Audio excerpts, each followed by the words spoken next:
बीदर लोकसभा क्षेत्र के चिंचोली तालुके में शक्ति केंद्र कार्यक्रम आयोजित किया गया, जिसमें बीदर लोकसभा सीट से बीजेपी के उम्मीदवार भगवंत खुबा ने भाग लिया। इस अवसर पर भगवंत खुबा ने संबोधित किया।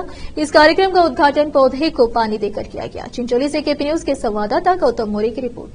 75 ವರ್ಷಗಳಲ್ಲಿ ಸರಿಸುಮಾರು 60 ವರ್ಷಗಳ ಕಾಲ ಈ ದೇಶದ ಆಡಳಿತವನ್ನು ಮಾಡಿತು. 60 ವರ್ಷಗಳಲ್ಲಿ ಅನೇಕ ದಶಕಗಳಿಂದ ಸುಳ್ಳು ಭರವಸೆಗಳು, ಚುನಾವಣೆ ಪೂರ್ವದಲ್ಲಿ ಜನರಿಗೆ ಭ್ರಮೆ ಹುಟ್ಟಿಸುವಂತ ವಿಷಯಗಳನ್ನು ಪ್ರಸ್ತುತವನ್ನು ಮಾಡುವುದು,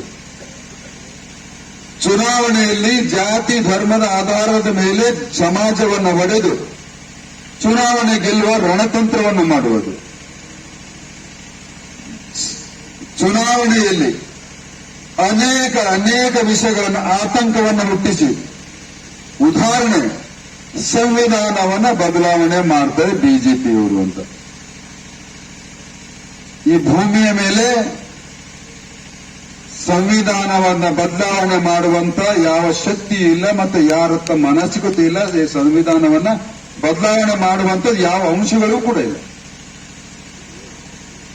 ಈ ತರ ಒಂದು ಕಡೆ ದಲಿತ ಬಂಧುಗಳನ್ನ ಸಂವಿಧಾನವನ್ನ ಬದಲಾವಣೆ ಮಾಡ್ತವನ್ನಂತ ಸುಳ್ಳು ಹೇಳುವುದು, ಮತ್ತೊಂದು ಕಡೆ ಅಲ್ಪಸಂಖ್ಯಾತರನ್ನ ನಿಮಗೆ ಬಿಜೆಪಿ ಅಧಿಕಾರಕ್ಕೆ ಬಂದ್ರೆ ನಿಮ್ಮ ಭವಿಷ್ಯ ಇಲ್ಲವನ್ನುವಂಥದ್ದನ್ನ ಭಯವನ್ನ ಹುಟ್ಟಿಸುವುದು.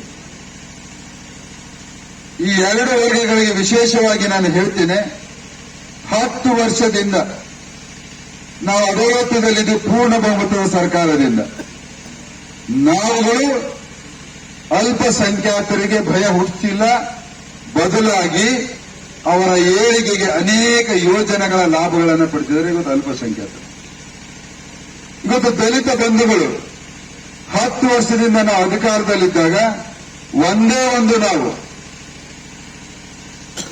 ಸಂವಿಧಾನಕ್ಕೆ ಎಷ್ಟು ಗೌರವ ಕೊಡಬೇಕು ಅಷ್ಟು ಕೊಟ್ಟಿದ್ದಂತ ಯಾವುದಾದ್ರೂ ಪಕ್ಷ ಇದ್ರೆ ಅದು ಭಾರತೀಯ ಜನತಾ ಪಕ್ಷ, ನರೇಂದ್ರ ಮೋದಿ ಅವರಿದ್ದಾರೆ. ಹೊರತಾಗಿ ಕಾಂಗ್ರೆಸ್ಸಿನ ಆಡಳಿತದಲ್ಲಿ